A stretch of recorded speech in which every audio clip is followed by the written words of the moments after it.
Everyone hear me? And can you hear the music?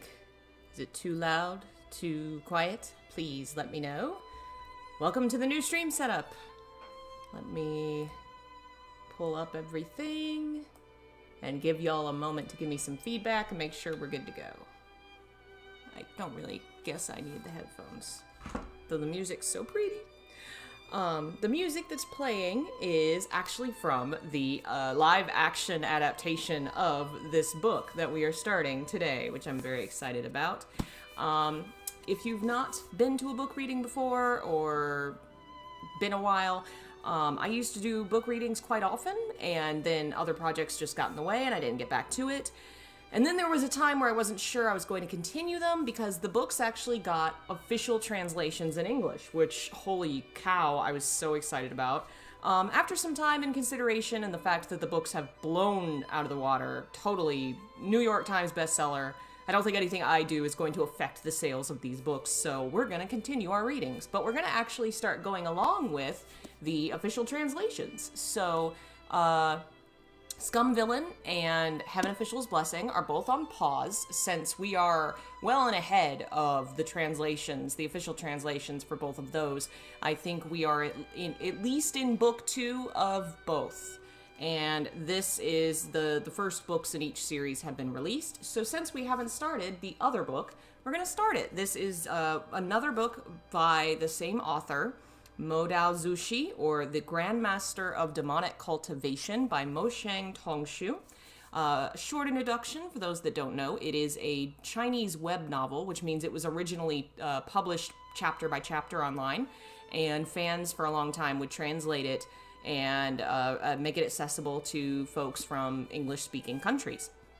The success of these books is so huge that now the company that publishes the Chinese chapters online is trying to set up an official translation avenue for folks to translate and get paid. Apparently it's kind of a mess, but at least the folks in China have noticed that there's an international market, and maybe that'll work out eventually.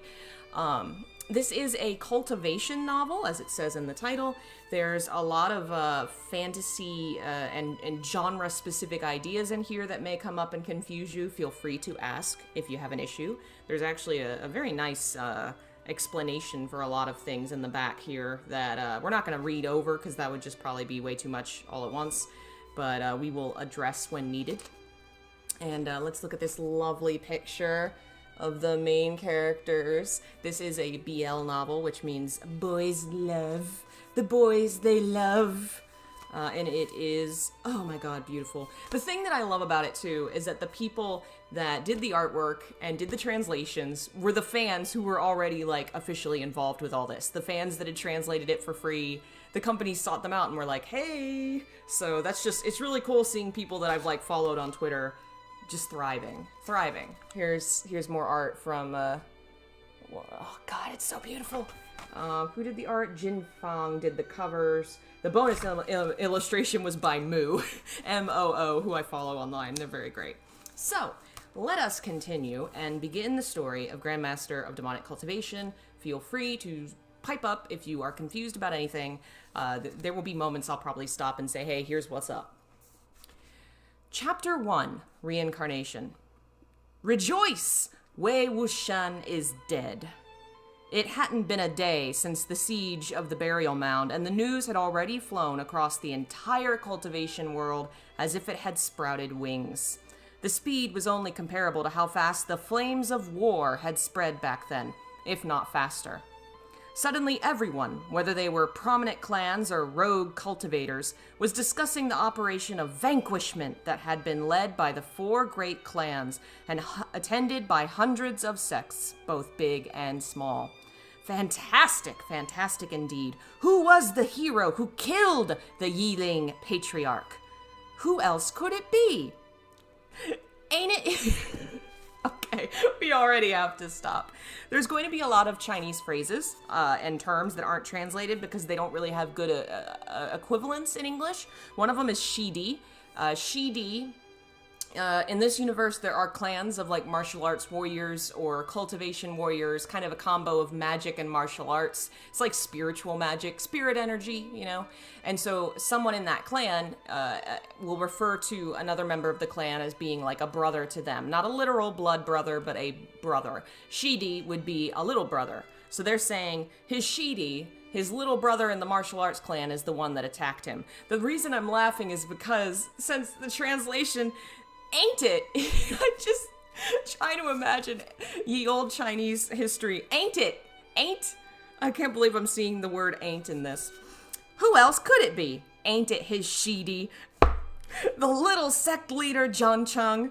The 4 major clans fronted the attack. The Jiang clan of Yang Meng, the Jin clan of Lan Ling. A lot of this is going to trip me up because I'm out of practice. The Lan clan of Gusu and the Ni clan of Qinghe. Crushing family for the greater good. They destroyed Wei Wuxian's good old lair, the burial mound. I must say, well done. Someone immediately clapped and exclaimed in agreement, "That's right, well done. If it wasn't for the Jiang clan of young men who took him in and raised him, then Wei Wuxian would have been a no-name street rat in the countryside, never mind becoming anything else. The former Jiang sect leader raised him like his own son. Huh. But look at him, publicly defecting from the clan, making himself an enemy of the world. He's embarrassed the Jiang clan of Young Meng utterly and almost doomed them to the same fate of extermination. What do you call a traitor?"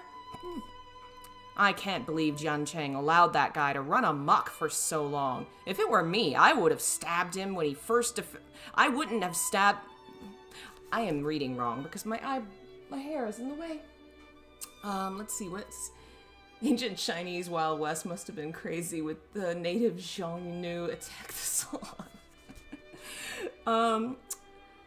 If it were me, I wouldn't have just stabbed him when he first defected. I would have cleaned house. What does a childhood friendship matters when facing people like him? That's not what I heard, though. Didn't Wei Ying's demonic cultivation backfire, causing him to be ripped apart and devoured by the ghosts under his command? I heard he was chewed to pieces while still alive. One thing to keep up with, everybody has 2 names, because it was tradition at the time, I don't think it really is anymore, to have a public name and a private name. And it doesn't necessarily mean it's a secret, it's just like your official title versus the name that friends call you. So Wei Wuxian is his official title, Wei Ying is what his family and friends would call him. Ha! That's what you call karma. I've wanted to say this for a long time now, but those ghost generals he raised were like a pack of unleashed mad dogs, biting people everywhere. And in the end, he got bit to death himself. Well deserved. Be that as it may, if the little Jiang sect leader hadn't been the one to plan the siege based on the Yiling patriarch's weaknesses, the success would have been difficult to guarantee. Don't forget what Wei Wuxian had in his clutches, or how over 3,000 renowned cultivators were all completely annihilated that night. Wasn't it 5,000? 3,000, 5,000, they're all the same. 5,000 is more believable. He really is completely mad. He destroyed the Yin Tiger Tally before he died. I don't like that translation. The Yin Tiger Seal, I think is what they call it in the show. It's like a medallion. It's a magical object. They're calling it a tally, which, I don't know. I guess it's a seal. It's his magic object. So he gets at least some credit for that. If that evil thing was left to cause harm in the world, his sins would only deepen. I'm just going to call it the Yin Tiger Seal, because tally sounds so weird to me. I'm so used to the other. The moment the Yin Tiger Seal was mentioned, there was suddenly silence, as if everyone was wary of something. A moment later, someone sighed. Man, speaking of that Wei Wuxian, he used to be a young master in an extremely affluent and distinguished cultivation sect back in then. It wasn't like he had no accomplishments. He gained great success in his youth. How glorious and unbridled he was. How did he end up on this path? The subject changed, and voices were raised again in heated discussion. It's obvious from this case that the path of cultivation must always follow the righteous way. The demonic path is only glorious in a moment. You think it looks so glamorous? Look where it got him. Death without a corpse, a voice replied forcefully. It's not all because of the cultivation path. At the end of the day, it's still because Wei Wuxian was someone of bad character. He roused the wrath of the heavens and the grudges of men. You know what they say, what goes around comes around, and the heavens are watching. After Wei Wuxian's death, judgment of his character was no longer refutable. The discussions were mostly the same, and any small voice of dissent was immediately squashed. However, gloom was still firmly enveloped in everyone's minds. Although the Yiling patriarch Wei Wuxian had died at the burial mound, the remnants of his soul could not be summoned. Perhaps his soul had also been ripped apart and devoured by millions of ghosts, or perhaps it had escaped. The former would naturally be a joyous occasion for the entire world. However, the Yiling patriarch had the ability to topple the earth and move mountains and seas. At least that's what the legends said.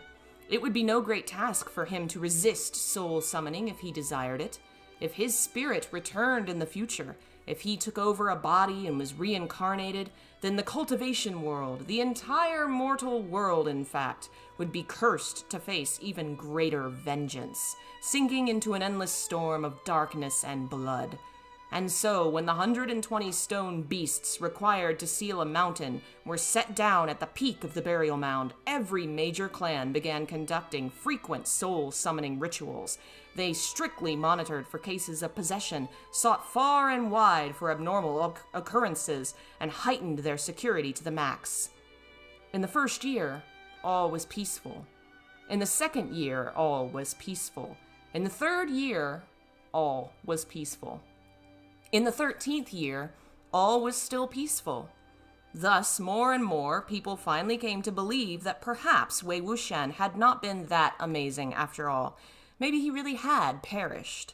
Even though he had once turned the world upside down, there had at last come a day when he was the one overturned.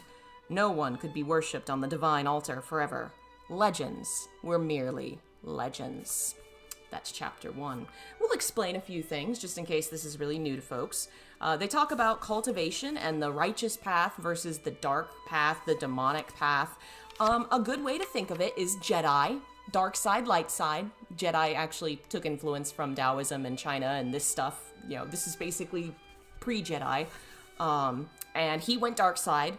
And so all the different clans, which there's different cities that each have their own kind of cultivation clans, which are like magic monk warriors, came together to defeat him. And some people say, oh, it was his adopted brother who finally killed him. And some other people say it sounds like his dark magic turned and killed him himself. But nobody's sure. And nobody can bring his spirit back to trap it and make sure that he's destroyed forever. So everybody's worried, is he going to come back? Well, 13 years pass and nothing's happened, so I guess we'll see. Chapter 2, The Intractable. Wei Wuxian had only just opened his eyes when someone kicked him. A voice thundered in his ears, "Playing dead!" He almost coughed up blood from the kick. His head hit the ground, and when his face turned up, he thought hazily, "You've got nerve daring to kick me, the patriarch." Wei Wuxian had already lost count of the number of years it'd been since he last heard a live person speak. Never mind such awful caterwauling. He was dizzy, and the cracked voice of a young man was rattling between his ears. Think for a moment whose land you're living on, whose rice you're eating, and whose money you're spending. So what if I took a few things of yours? They should have been mine in the first place. Soon after, there was the clamoring noise of chests and cabinets alike being ransacked. It was a good moment before Wei Wuxian's eyes could focus. A dim ceiling came into view, as did an unfortunate-looking face with a greedy glare. That face was spraying spittle all over him. "And you dare go tattle on me? You think I'm actually afraid of you tattling? Do you actually think anyone in this house would take your side?" Two large men who looked like servants came over. "Young master, everything's smashed." "So fast?" the quacking youth questioned. "There wasn't much stuff in this broken shack anyway," the servant replied. The quacking youth was extremely pleased. He turned to Wei Wuxian, pointing so hard at the man that he was practically jabbing his finger up his nose and into his brain. "Go on and tell on me, I dare you. Who are you playing dead for?" As if anyone would actually give a crap about all this junk and waste I've smashed everything. Let's see what else you've got to go tattle on me with. You think you're all that just because you went to a cultivation sect for a few years? Well, didn't you get kicked out like a stray dog anyway? Presently half dead, Wei Wuxian thought to himself, it's not pretend. I've actually been dead for many years. Who was this?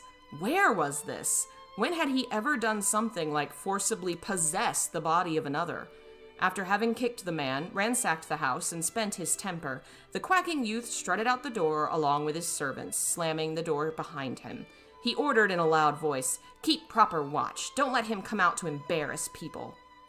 The servants outside the door all heeded. Once the man had gone, silence settled both inside and out of the house. Wei Wuxian wanted to sit up, but his limbs would not obey him, so he lay back down and flipped over. His head continued to spin as he looked at his strange surroundings and the mess on the floor. Next to him was a copper mirror that had been tossed onto the ground, and Wei Wuxian snatched it up. A dreadfully pale face appeared in the mirror. 2 large blots of red were smeared unevenly on each cheek. As if he were to stick out a long and vividly red tongue, then he'd be the very picture of a hanged ghost. Let me explain what that is. And take off this jacket, because I am now hot.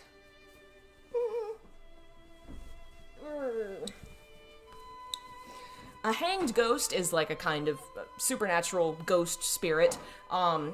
Basically, the body he's in is wearing makeup like he is a ghost. He's made himself up with some powder, kind of pale face, and then red cheeks. You can Google, and it should have some images similar. Hang ghost Wei Wuxian.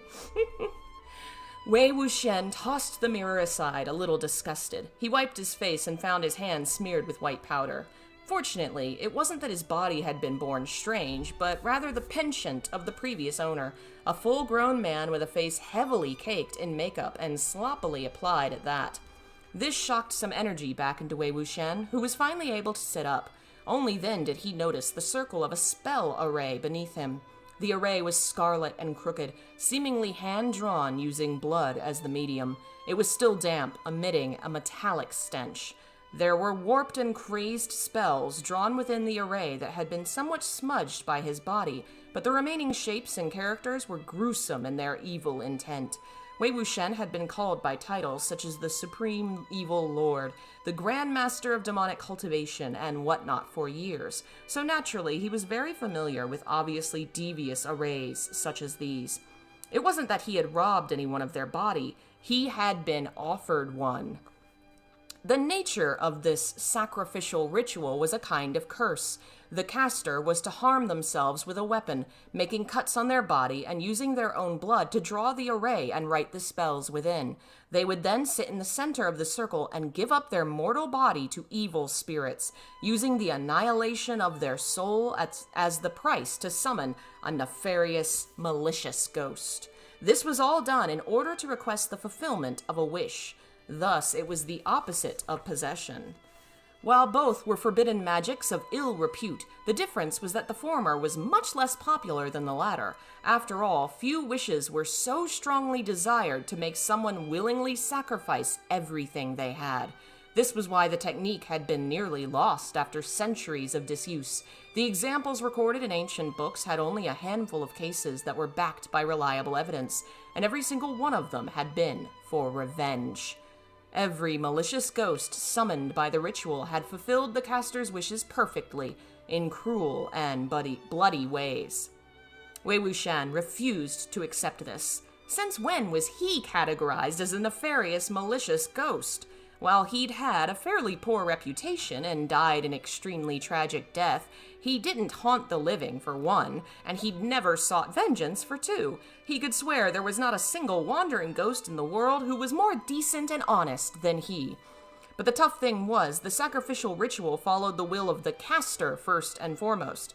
So it didn't matter how much he objected. He was already inside the body, which was a silent acknowledgement that both parties had formed a contract. He had to fulfill the wish of the caster, or the curse would rebound, destroying the possessor's primordial spirit and extinguishing it forever. Wei Wuxian yanked his sash loose and raised his arms to inspect them.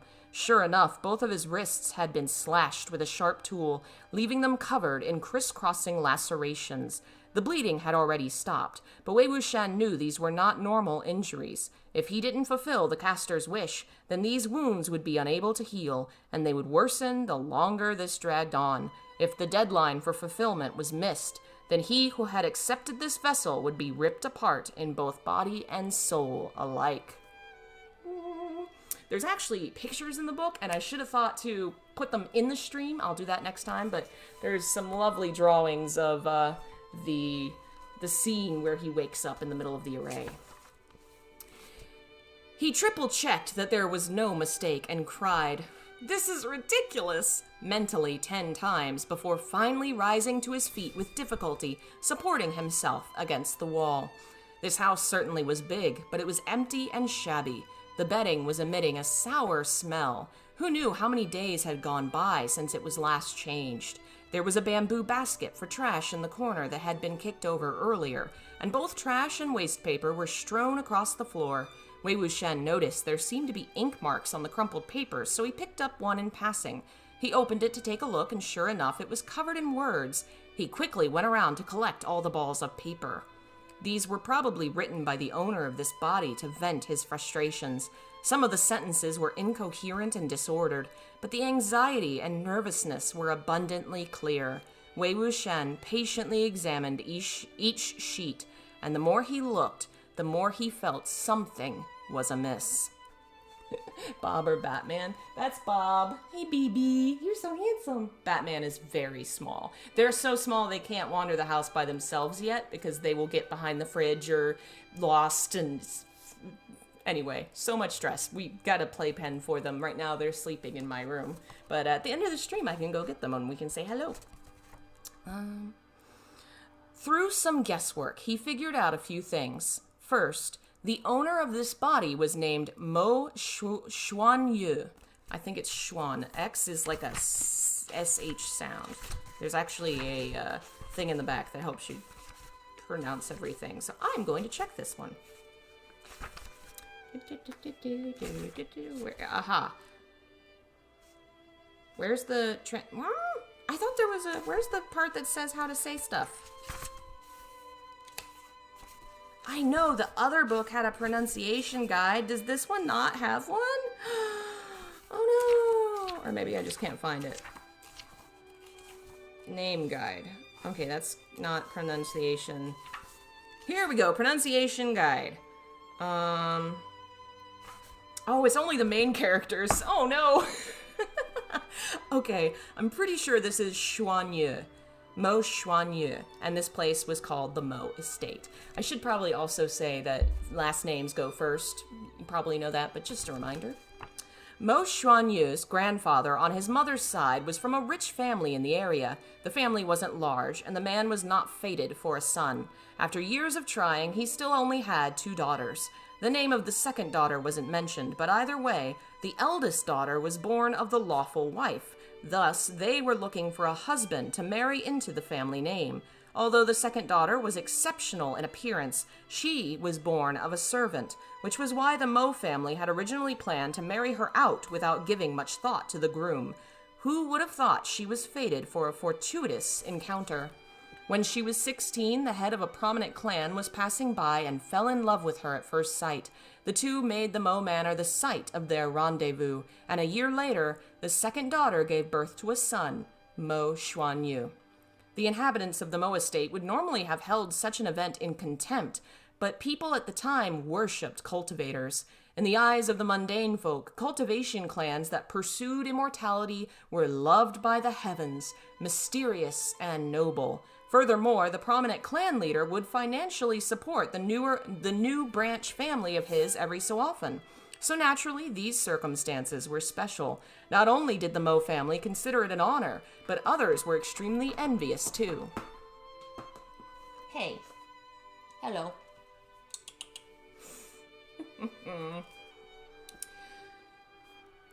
However, the good days did not last. The wandering clan leader was only hungry for the novelty of fresh meat, and he was over it after 2 years, coming to visit less and less frequently. After Mo Xuanyu turned 4, the man never appeared again. In those passing years, the Mo estate's opinion changed again. The contempt and mockery returned, now with the added disdain and pity. Second Lady Mo refused to accept this, believing firmly that the prominent clan leader would not turn a blind eye to his own son. And sure enough, when Mo Xuanyu turned 14, the clan leader sent over a grand party to officially take him back. Second Lady Mo's head was held high again. Although she could not go with them, this event swept away all the grievances she had. Feeling proud and elevated, she proclaimed proudly to everyone she saw that her son would definitely become the leader of a cultivation sect in the future, rise to the top and bring glory to the ancestors. Thus, the people of the Mo estate changed their opinion for a 3rd time. However, Mo Xuanyu was driven out before he managed to cultivate a claim and succeed his father, and driven out in the most shameful way. Mo Xuanyu was a cut sleeve, a male homosexual, and he was so audacious as to harass his fellow peers. Sidebar here. Themes of homosexuality are obviously going to be part of this book, more so than the other books that this author writes. Kind of it deals with some of the historical elements there. Cut sleeve is a term in China for a gay man, because of an ancient legend of an emperor who was sleeping with his male lover who didn't want to wake him up, so he cut the sleeve off of his kimono, or not, it wouldn't be called a kimono.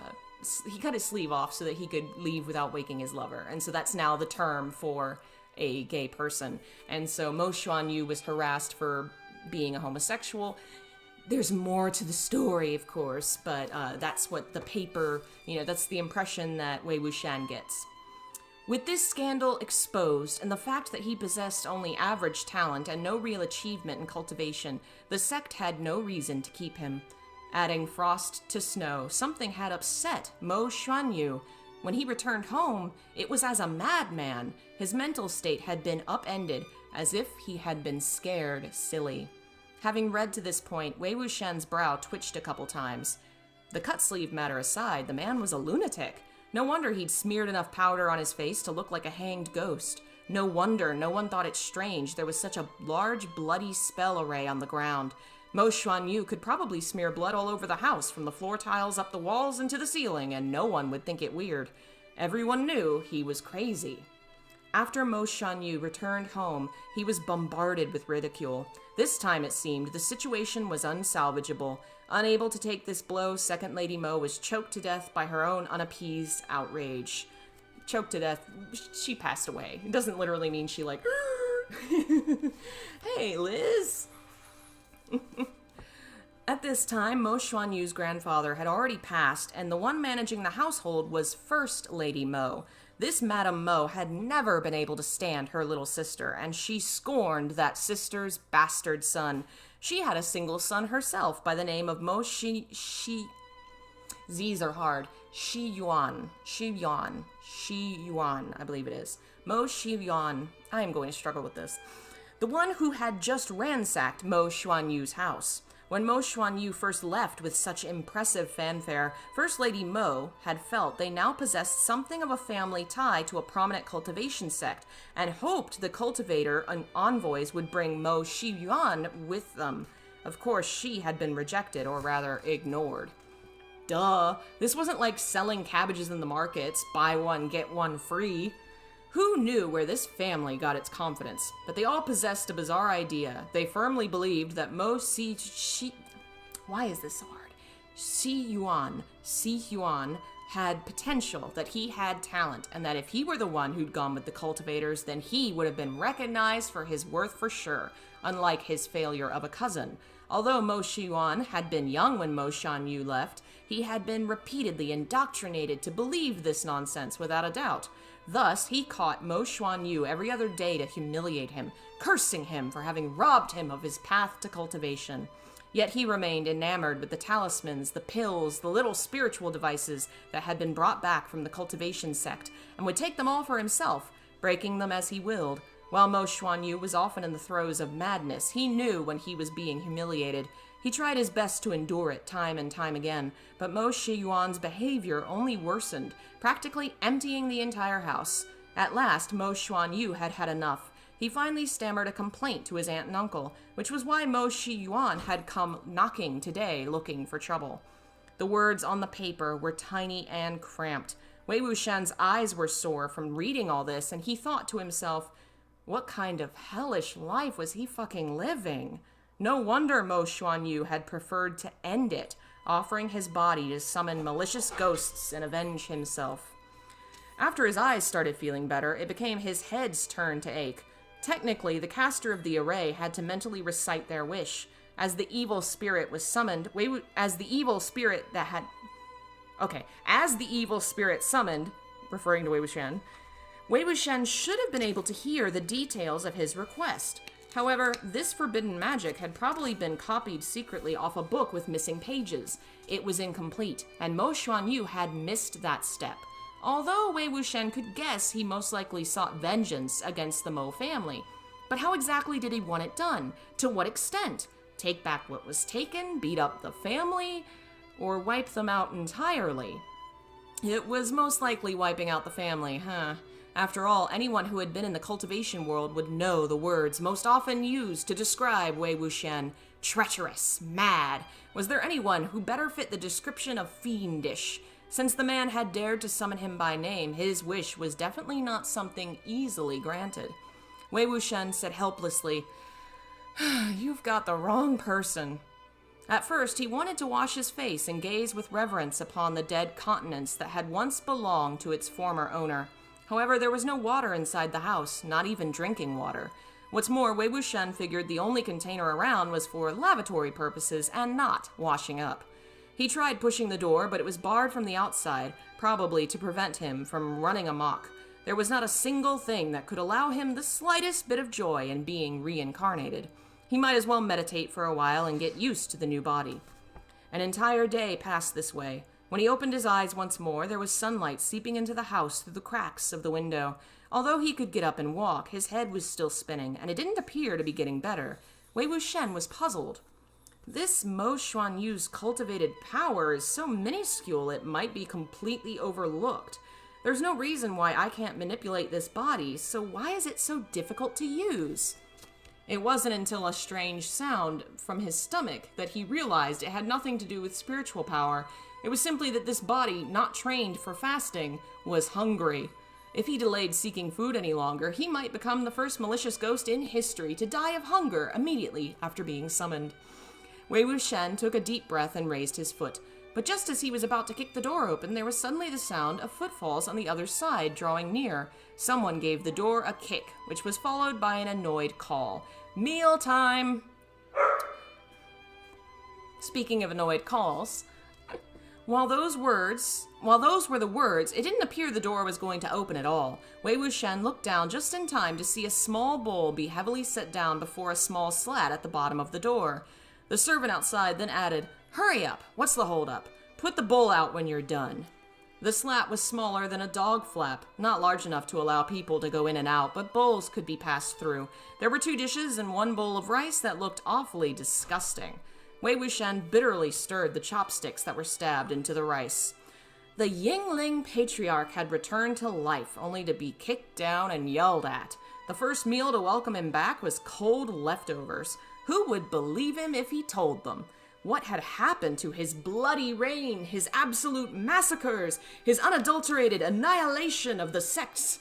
Truly, out of the mountains, a tiger can be bullied by a dog. In shallow waters, a dragon can be mocked by a shrimp. And a plucked phoenix is lower than a chicken. Stripped of their privileges, the strong will be belittled by the weak.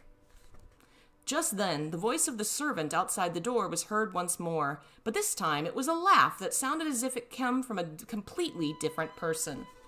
Another explanation. We're going to start using cutesy nicknames. In Chinese, you can add either to the beginning or the end of a name, kind of a small short phrase to make it like a cutesy nickname. One of those is ah, just the letter A. You add that, you say ah to the front of the name, and that's like a cutesy nickname. So this character's name is Ding, and the other person's going to call him Ah Ding, because that's the cutesy nickname. Ah Ding, come over here. A delicate and frail, feminine voice answered from a distance. Ah Tong, did you come to deliver food for the person in there again? Ah Tong clicked his tongue. Why else would I come to this miserable courtyard? Ah Ding's voice was at the door, much closer now. You only make deliveries once a day, and no one scolds you even if you slack off every now and then, so why are you frowning at being so free? Look at me, so busy with errands I can't even go out to play. Ah Tong complained. It's not like delivering meals is the only thing I do, and you still dare go out right now? There are so many walking corpses roaming about that every household has their doors firmly shut.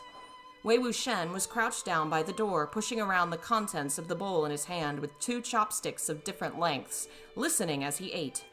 Seemed like things hadn't been peaceful here at the Mo estate. Walking corpses, as per the name, were the walking dead, reanimated corpses that were low-level and commonplace. Their eyes were usually glazed, their movements sluggish. They were fairly harmless. Nonetheless, they were enough to terrify average folks, and their putrid smell alone was enough to make one fill a pot with puke.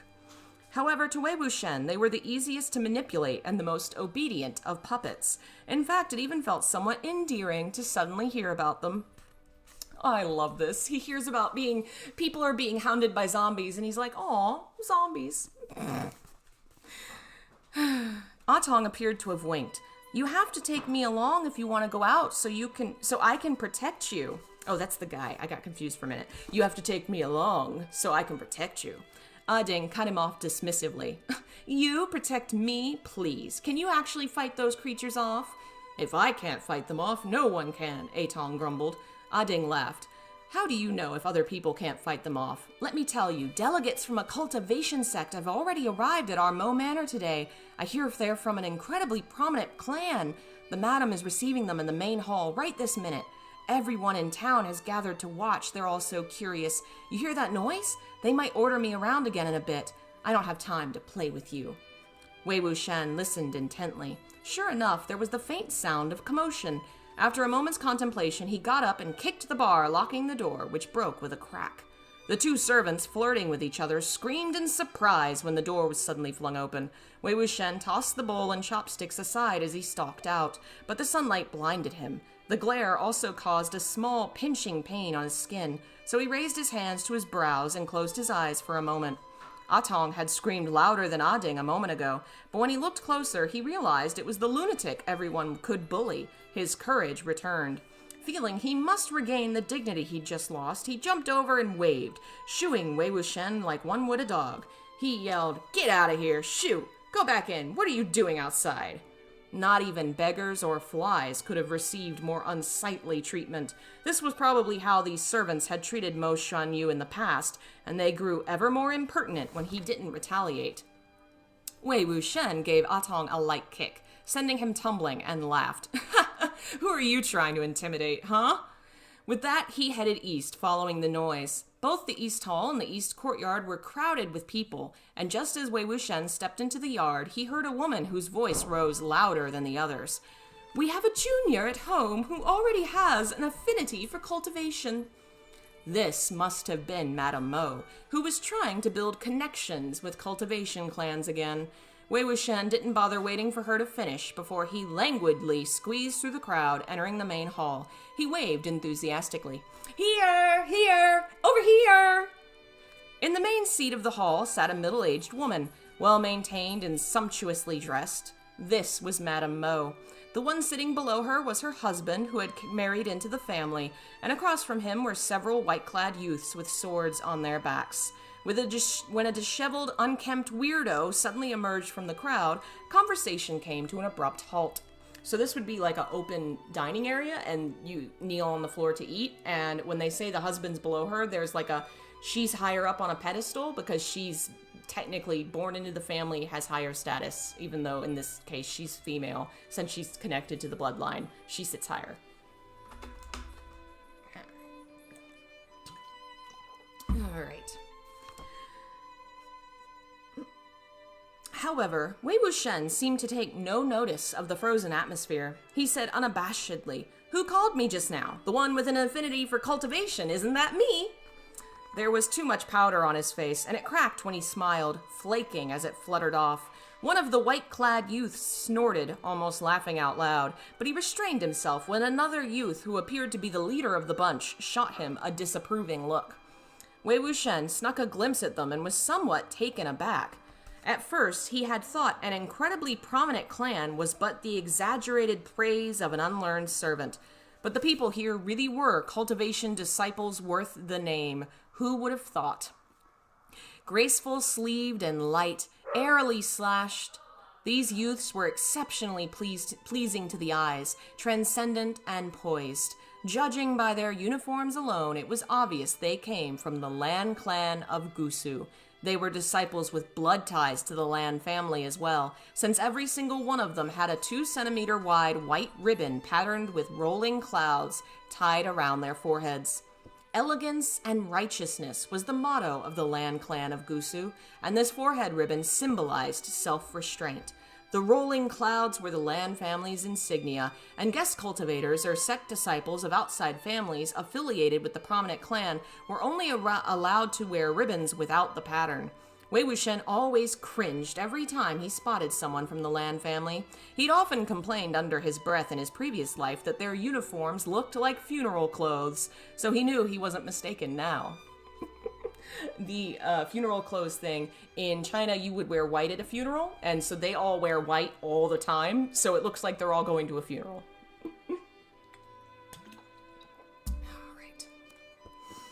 It had been a long time since Madame Mo had seen this nephew of hers, and it took a while before she was able to recover from her shock. After realizing who this heavily powdered person was, she was furious, but she couldn't lose her composure, so she hissed at her husband. "Who let him out? Get him out of here!" Her husband responded with an apologetic smile and got up with a glum look, ready to seize Wei Wuxian. All of a sudden, Wei Wuxian dropped down without warning and latched firmly onto the ground, immovable, no matter how he was pulled or dragged. Not even the servants who were called in to help could do anything. If not for the outsiders who were present, they would have started to kick him already. Madame Mo's face was growing darker and darker, and the husband was drenched in sweat as well. He yelled, "You damn lunatic! If you don't go back right now, be careful or I'll put you in your place!" Although everyone from the Mo estate knew there was a young master in the Mo family who'd gone mad, Mo Xuanyu had withdrawn into that gloomy house of his for many years, afraid to see anyone. Now that they saw both his appearance and his actions resembled those of a raging monster, they started to whisper among themselves, excited to watch the spectacle unfold. Wei Wuxian spoke up. "I can go back if you want." He pointed at Mo Shiyuan. "But you have to make him return everything he stole from me first." Mo Shiyuan never thought the lunatic would have the gall. He'd taught the guy a lesson just a day ago, only to have him turn around and expose him here today. His face changed colors as he exclaimed, "You're lying! Since when have I ever stolen anything of yours? Why would I need to steal any of your stuff?" Right, Wei Wuxian agreed. "You didn't steal, you snatched!" Madame Mo could now tell that Mo Xuanyu had obviously come prepared. His mind was perfectly clear, and he was bent on humiliating them. Shocked and livid, she accused him sharply. "You fully intend to wreak havoc today, don't you?" Wei Wuxian looked confused. "He stole my stuff, snatched it. From me, even. Is asking for it all back considered wreaking havoc?" Mo Shiyuan grew agitated, raising his leg to kick Wei Wuxian before Madame Mo could answer. However, one of the sword-carrying, white-clad youths moved his fingers slightly, and Mo Shiyuan immediately lost his balance. The kick brushed past Wei Wuxian, missing the mark, and the boy tripped over himself. However, Wei Wuxian still tumbled and rolled as if he'd really been kicked. He even ripped open his robes, revealing on his chest the footprint left behind by Mo Shiyuan's kicks the day before.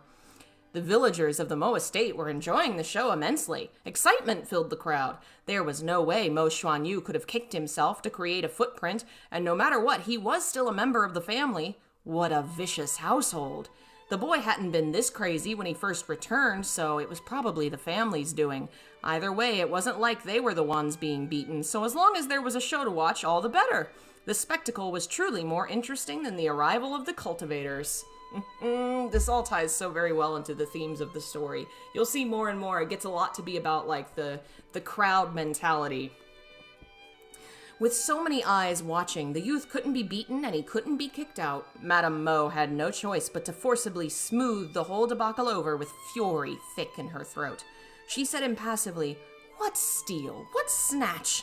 Such ugly accusations. We are family. It's nothing but borrowing. Aoyan is your younger brother, so what if he takes a few things of yours? And as an elder brother, will you be this stingy, throwing a childish tantrum and embarrassing yourself over such a small matter? It's not like he wasn't going to return your things." To explain, she's saying they're brothers in the sense of, like, we're family. People that are family, they might refer to each other as brother and sister, but actually they are cousins. So don't be confused, they are cousins, not siblings. The white-clad youth stared at each other in dismay, and one of them almost choked on his tea. The disciples who grew up with the Lan clan of Gusu were raised in refined elegance, so they had probably never encountered such a farce, nor heard such brilliance. Today's events were probably widening their horizons. Wei Wuxian laughed maniacally in his mind and extended his hand. "Give them back, then." Of course, Mo Xiuan couldn't return anything. All the items were long since tossed out or torn apart, and even if he could have returned them, he wouldn't have done so willingly. Red in the face, he cried out in protest. "Mom!" He scowled at her. "Are you going to let him insult me like this?" Madame Mo glowered at him, signaling him to not make this scene any worse than it was. Unexpectedly, Wei Wuxian spoke up again. "While we're on the topic, not only should he not have stolen my stuff, he shouldn't have done so in the middle of the night. Everyone knows I like men. Even if he has no shame, I know not to make myself suspicious." Oh, I love this boy. Chaotic little gremlin. Madame Mo drew in a sharp breath and yelled, "What are you spewing in front of the village folk? How shameless! Aoyan is your little cousin!" When it came to outrageous behavior, Wei Wuxian was an expert. In the past, he'd had to maintain some form of decorum so people couldn't accuse him of having a poor upbringing. But now he was a lunatic anyway, so what did he care about shame? He could go wild and cut loose to his heart's content.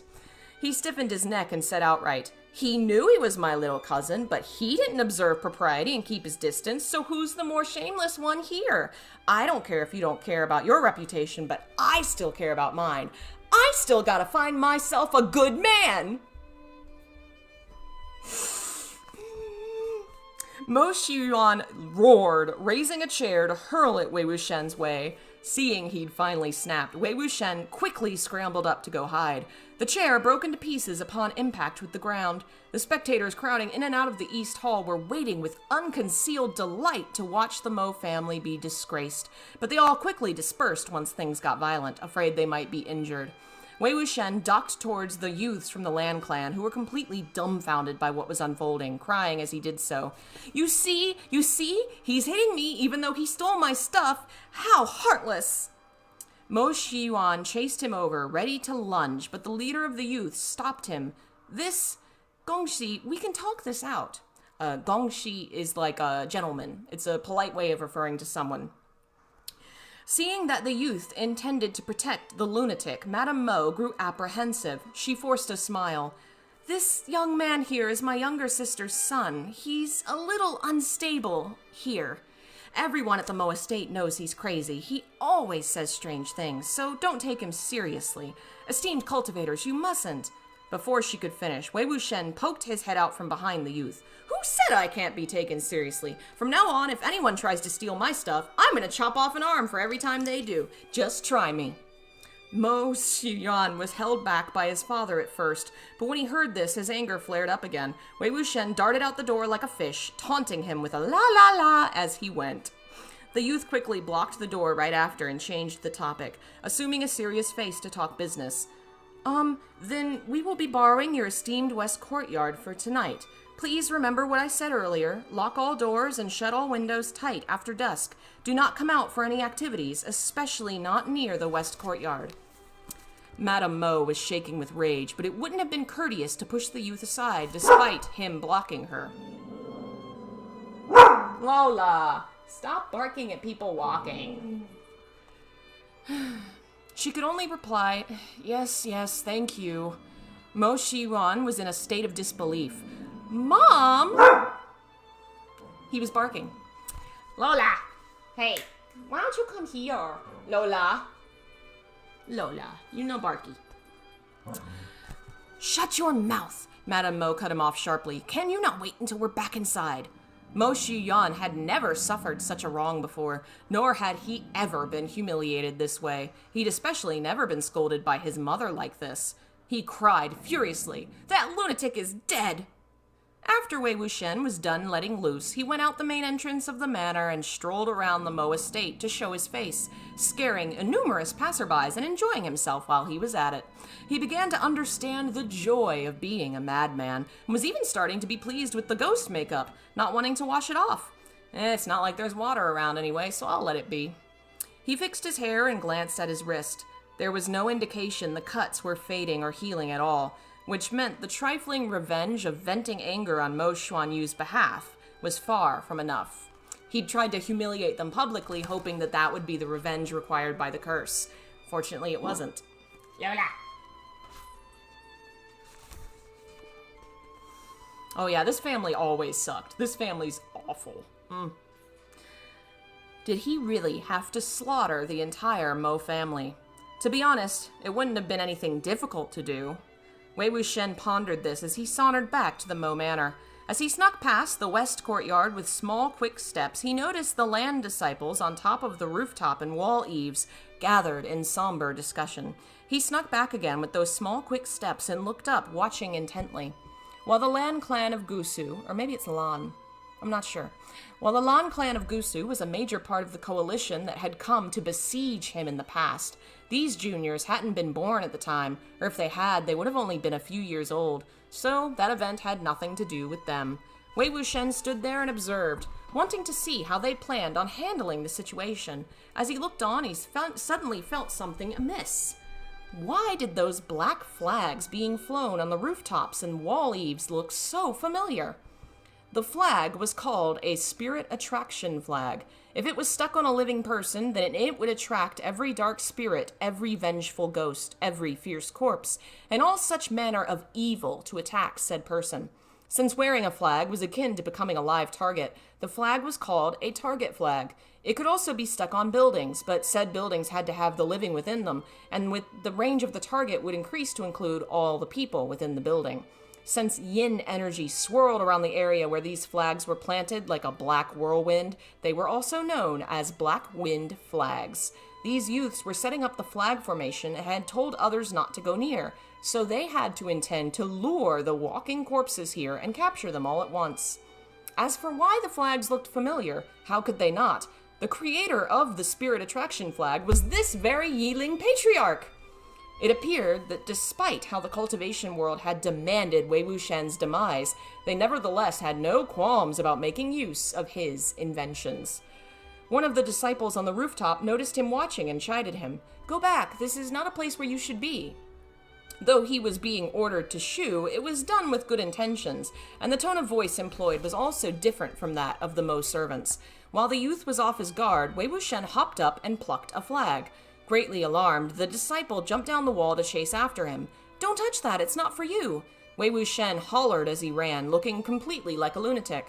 His hair flying loose and disheveled, arms waving and legs skipping. "Finders keepers! I want this! Mine!" The disciple quickly caught up with him and grabbed his arm. "Give it back or else I'll hit you!" Wei Wuxian clutched the flag tightly, refusing to let go. The leader of the group that was setting up the formation was all alerted by the commotion and came fluttering down from the eaves. "Jinyi, let it go. Retrieve the flag nicely. There's no need to start a dispute." This one's hard to say too. Shizui,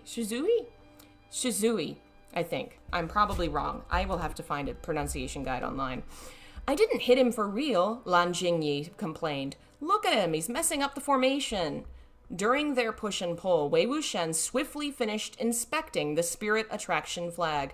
The drawn patterns were correct, and none of the spells were missing either. There were no mistakes, so perhaps no mishaps would occur if the flags were used. The only issue was that the person who'd drawn the flag was not very experienced, so the spell would only attract evil and walking corpses within a 2.5 radius at most, but that would be enough. Lan Shizui turned to him with a smile. "Mo Gongzi, it is getting late, and we will be starting to catch walking corpses soon. It is dangerous at night. You'd best hurry back to your chambers. Wei Wuxian sized up this youth. The boy was gentle in disposition, refined and elegant, noble in his bearing with a light grin curving the corners of his lips. This was a good sprout, very worthy of encouragement, and Wei Wuxian mentally gave him a nod of approval. The child had set up the flag formation in a proper and orderly manner, and his upbringing really was quite commendable. Wei Wuxian wondered who among that terrifying group full of uptight sticks in the mud known as the Lan Clan had managed to raise such a junior. I love it. If you know, you know. Let's see how much longer we've got. Oh man, these chapters are long. We might have to quit here. Let's see, how long have we been reading? About an hour? Yeah, we're gonna have to quit here, I think, with him just about to get into the action of the evening. I love this book. Slash book series, since now that it's being printed, it's being divided up into 4 books, I think. This book has a lot to do with, like, society and its perception of you. Like, it opens with a crowd of people taking delight in someone's suffering, and it's played for laughs, but thinking about it later, knowing what else happens in the story, it suddenly becomes kind of dark, thinking about how messed up it is and how easy it is for people to fall into that kind of behavior. And on the other side, living his second life, Wei Wuxian has gone from a person that's tried so hard to be approved of by everyone to somebody who doesn't care about anything, about the approval of other people. He does what's right, and it's going to lead to him actually solving some problems where in the past a lot of problems were created sort of by his behavior. It's not to say that he's 100% learned his lesson yet. There's more to learn, but he's kind of evolved a little bit, like, well, now I'm just gonna do me. And it kind of turns out better for him this time, even though there's still lots of struggles yet to come. It is so good. If we keep going at this pace, an hour got us through about, we'll call it 30 pages. And this has about 350. 350, so 10 would be 300, 2 more, so call it 12 weeks. 12 weeks would get us through March, I think. The next book in Heaven Official's Blessing comes out in February, and then there's a break for a little bit. So I think we'll end up with a small period of time where we don't have book to read before the next books come out, but this should keep us occupied for a little while we're waiting for the Scum Villain and Heaven Official's Blessing to publish the next editions. So until then, we'll keep reading that, possibly every week. We'll see how much my schedule it gets in the way, what have you. This will be moved to the second channel, where all my other book readings are, so if you've not listened to Heaven Official's Blessing or Scum Villain and you enjoyed this, those are books by the same author, not same universe, but same genre, or similar genre. There's some differences. Very fun, very good. And there's lots of other books over there and other stuff. Check it out. If you like what I do and want to support it, do that. Links are in the description. Going from the drama, I'm pretty sure it's Lan. I think you're right. There's like a H sound. My southern wants to come out and call him Lan. That's the Lan Clan. Thank you all for listening. It's been fun getting back into this. Oh, I said I would show you guys kittens. Let me go get kittens, and then we will end the stream.